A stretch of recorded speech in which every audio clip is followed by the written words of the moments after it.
888-458-TALK. Doing well here. Go move forward. Good evening. Good evening. How are you? On your show. Thank you.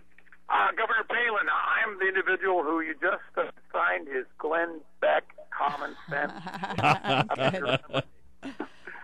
Fantastic. I'm a big fan. I just came over here from California, and I wanted to ask you a question, and excuse me because there's noise here, I'm driving.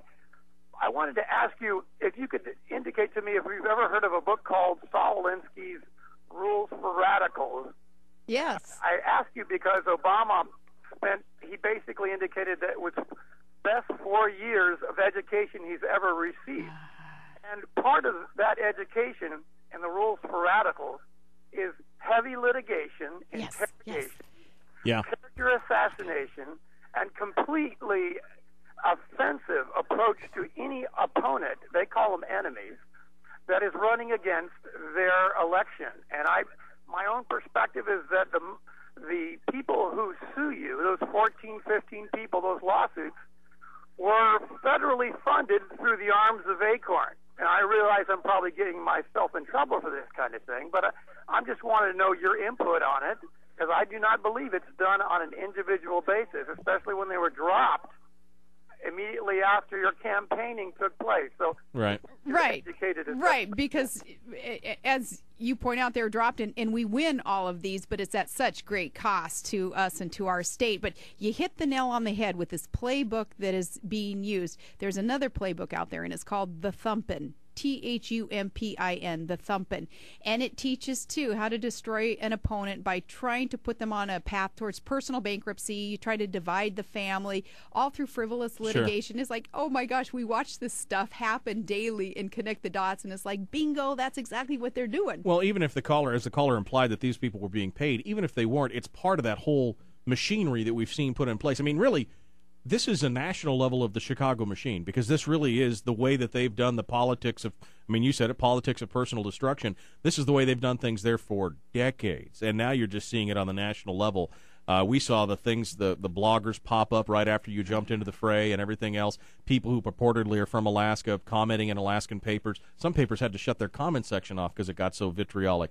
So, I mean, it's, this is part and parcel, I think, of that playbook that we've just talked about. I think we're seeing that. Well, and if they expect that this is going to be the new normal in Alaska, I say no. I choose not to play their game, not to be a participant in this. I choose to get out there around these constraints that they have. So again, I can get out there and fight. But here's a bit of the ridiculousness. We've had to answer frivolous ethics complaints that were filed by anonymous people. By one character is an old soap opera character named Edna Birch. He or she, whoever it is, supposedly filed, and we had to go get an attorney to fight this thing, and it's a non-existent person. But they do things like that, right, just to stir wasting it up the and time, getting you racked up, getting things going on. Yeah, that's a tough. Which again, I can handle it. We can handle it, but not when it costs the state the time and money that it has cost these last 6 months. Because the state needs. I mean, really, in all honesty, and I said this yesterday in my analysis of some of this. Since you've come back from the campaign trail, there's been hardly any forward progress inside the state because your coalition was splintered by the election.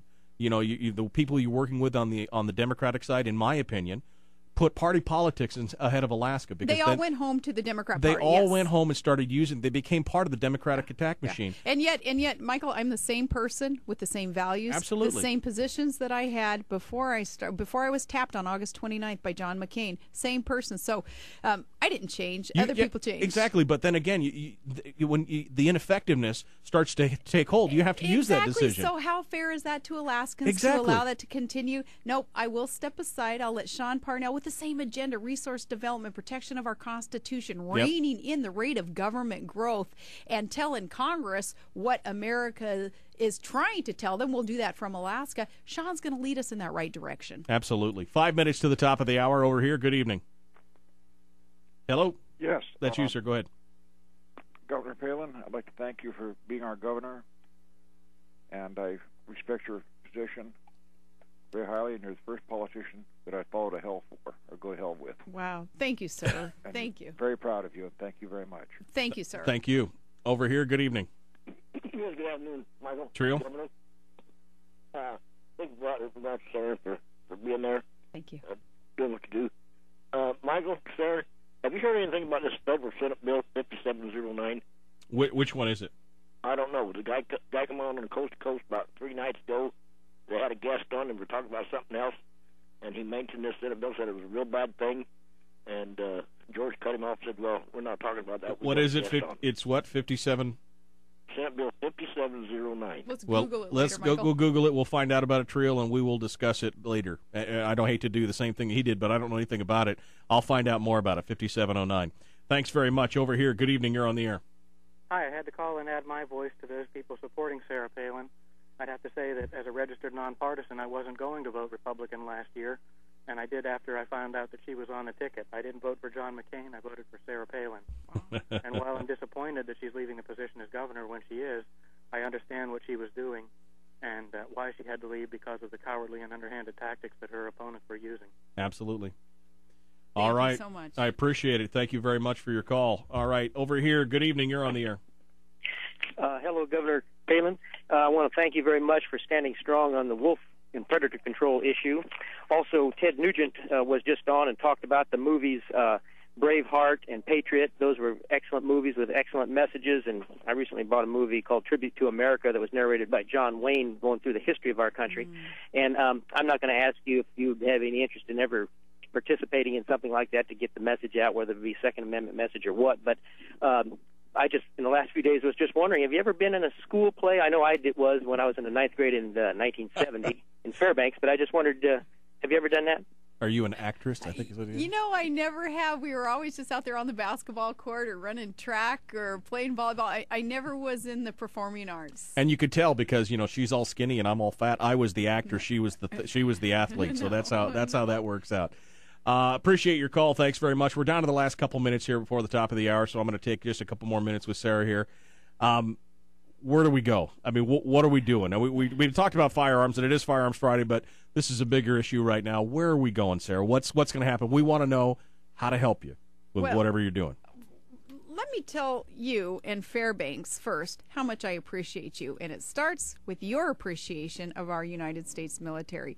You take care of our young men and women. Yep. And don't make me start crying, Michael, but you know, so near and dear to my heart that the support that this community has for those who are stationed up here, especially the young people so far away from their families, they know that they are in family when they're in Fairbanks. So thank you from the bottom of my heart for that.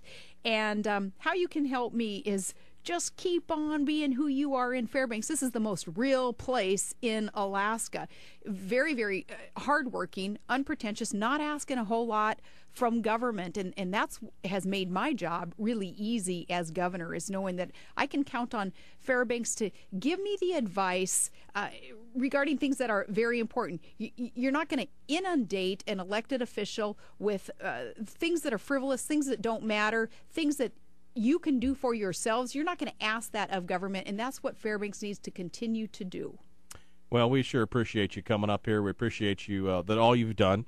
I know that, again, a hard decision. I understand it. I mean, I analyzed it all weekend, thought about it, said it had to be the right thing because I was severely disappointed, but I understand and I know now that it's the best thing for the state, and I'm hoping that I hope we see some good things in the future here. I hope that there's going to be some stuff. We need leadership like what you have to offer in our national government, and I'm hoping to step behind you on something here soon. So keep us in the loop. Let us know what's going on. Hey, thank you so much. And in the meantime, you know, pray God's blessing on this state and on Absolutely. our country, His hand of protection over us, and may God continue to bless this great state and the greatest country on earth, America. And may God bless you. Thank you, Sarah, Thank you. very much. We appreciate it, folks.